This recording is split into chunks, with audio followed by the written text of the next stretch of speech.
Hello അസ്സലാമലൈക്കും എല്ലാവർക്കും Sara's വ്ലോഗ്സിലേക്ക് സ്വാഗതം. ഇന്നത്തെ നമ്മുടെ റെസിപ്പി വളരെ ഈസി ആയിട്ട് ഉണ്ടാക്കാൻ പറ്റുന്ന ഒരു ഗ്രീൻ പീസ് കറിയുടെ റെസിപ്പിയാണ്.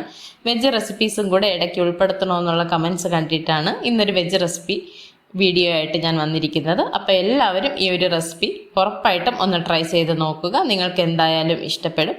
നമുക്ക് റെസിപ്പിയിലേക്ക് കടക്കാം. അതിന് വേണ്ടിയിട്ടൊരു കുക്കർ അടുപ്പിൽ വെച്ച് ചൂടാകുമ്പോൾ നമുക്കതിലേക്ക് കുറച്ച് വെളിച്ചെണ്ണ ഒഴിച്ചു കൊടുക്കാം. ഇനി ഒരു സവാള നീളത്തിൽ അരിഞ്ഞത് നമ്മൾ ഇതിലേക്ക് ചേർത്ത് കൊടുക്കാം. ഇൻഗ്രീഡിയൻസ് ഒക്കെ നമ്മൾ അധികമായിട്ട് എടുക്കുന്നില്ല ഈ ഒരു കറിക്ക് വേണ്ടിയിട്ട്. ഒരു സവാള നമ്മൾ ഇതിലേക്ക് ചേർത്ത് കൊടുത്തു. അപ്പോൾ നമുക്കിതിനെ നന്നായിട്ടൊന്ന് വഴറ്റിയെടുക്കണം. നിങ്ങൾ ഈ വീഡിയോ കാണുന്നുണ്ടെങ്കിൽ വീഡിയോ ഇപ്പം തന്നെ ഒന്ന് ലൈക്ക് ചെയ്തേക്കുക. ചാനൽ സബ്സ്ക്രൈബ് ചെയ്തിട്ടില്ലാത്തവരുണ്ടെങ്കിൽ ചാനൽ ഒന്ന് സബ്സ്ക്രൈബ് ചെയ്യുക. ഉള്ളി വഴന്ന് കിട്ടാനായിട്ട് നമ്മൾ കുറച്ച് ഉപ്പ് കൂടി ചേർത്ത് കൊടുത്തിട്ടുണ്ട്.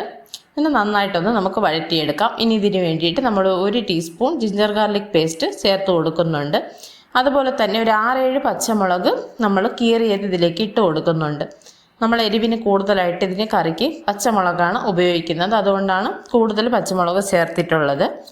അപ്പോൾ നമുക്കിതിനെ നന്നായിട്ടൊന്ന് വഴറ്റിയിട്ട് ഒരു പകുതി മാത്രമേ നമ്മളിതിലേക്ക് ചേർക്കുന്നുള്ളൂ. പകുതി തക്കാളി കൂടി നമ്മളിതിലേക്ക് ചേർത്ത് കൊടുത്ത് നന്നായിട്ടൊന്ന് വഴറ്റി ഒരു 1/2 ടീസ്പൂൺ മഞ്ഞൾപ്പൊടി, അതുപോലെ തന്നെ ഒരു 1/2 ടീസ്പൂൺ കുരുമുളക് പൊടി, 2 ടീസ്പൂൺ മല്ലിപ്പൊടി, 1 ടീസ്പൂൺ പെരിഞ്ജീരകപ്പൊടി, ഒരു 1/2 ടീസ്പൂൺ ഗരം മസാലപ്പൊടി. ഇത്രയും പൊടികളാണ് നമ്മളിതിലേക്ക് ചേർത്ത് കൊടുക്കുന്നത്. ഇനി പൊടികളുടെ പച്ചമണമൊക്കെ ഒന്ന് മാറുന്നത് വരെ നമുക്കിതിനെ നന്നായിട്ടൊന്ന് മൂപ്പിച്ചെടുക്കാം. നന്നായിട്ടൊന്ന് വറുത്ത് ആ പൊടികളുടെ പച്ചമണമൊക്കെ ഒന്ന് മാറുമ്പോൾ നമ്മൾ കുതിർത്ത് വെച്ചിരിക്കുന്ന ഗ്രീൻ പീസ് ഇതിലേക്ക് ചേർത്ത് കൊടുക്കുകയാണ്. ഗ്രീൻ പീസ് വേവിച്ചതല്ല, നമ്മൾ വെള്ളത്തിൽ സോക്ക് ചെയ്ത് വെച്ച് ആ ഗ്രീൻ പീസാണ് നമ്മളിതിലേക്ക് ചേർത്ത് കൊടുക്കുന്നത്. ഇതിൽ തന്നെ നമ്മൾ അങ്ങ് ഒരുമിച്ച് വേവിക്കുകയാണ് ചെയ്യുന്നത്. അതാണ് ഈസി ആയിട്ട് ഉണ്ടാക്കുന്നതെന്ന് പറഞ്ഞത്. അതുപോലെ തന്നെ ഒരു ക്യാരറ്റും ഒരു ഉരുളക്കിഴങ്ങും കഷ്ണങ്ങളായിട്ട് മുറിച്ചതും കൂടി നമ്മൾ ഈ കറിയിലേക്ക് ചേർത്ത് കൊടുക്കുന്നുണ്ട്. അപ്പോൾ കറിക്കൊരു കുറുക്കവും ആ ഗ്രേവിക്കൊരു കുറുക്കവും ഉണ്ടാകും.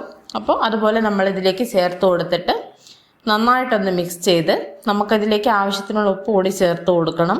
അതുപോലെ തന്നെ നമുക്ക് കുറച്ച് വെള്ളം ഒഴിച്ച് നന്നായിട്ടൊന്ന് ഇളക്കി കൊടുക്കാം. രാവിലെ ബ്രേക്ക്ഫാസ്റ്റിനൊക്കെ വളരെ എളുപ്പത്തിൽ തയ്യാറാക്കാവുന്ന ഒരു ഗ്രീൻ പീസ് കറിയാണ്. നിങ്ങളെല്ലാവരും ഈ ഒരു രീതിയിൽ കറി ഒന്ന് ഉണ്ടാക്കി നോക്കുക.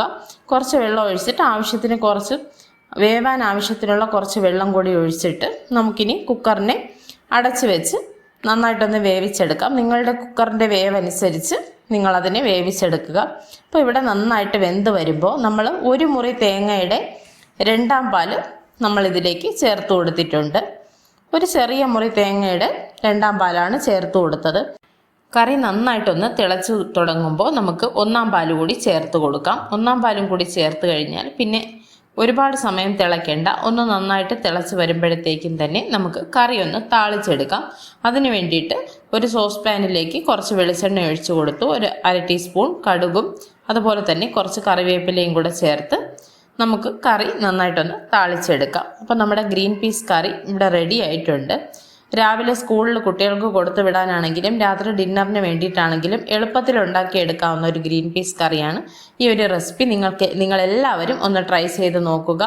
അപ്പത്തിനും ഇടിയപ്പത്തിനും ചപ്പാത്തിക്കും ഒക്കെ പറ്റിയൊരു സൈഡ് ഡിഷാണ്. എല്ലാവരും ഒന്ന് ട്രൈ ചെയ്ത് നോക്കുക. നമ്മളെ കറി ഇവിടെ റെഡി ആയിട്ടുണ്ട്.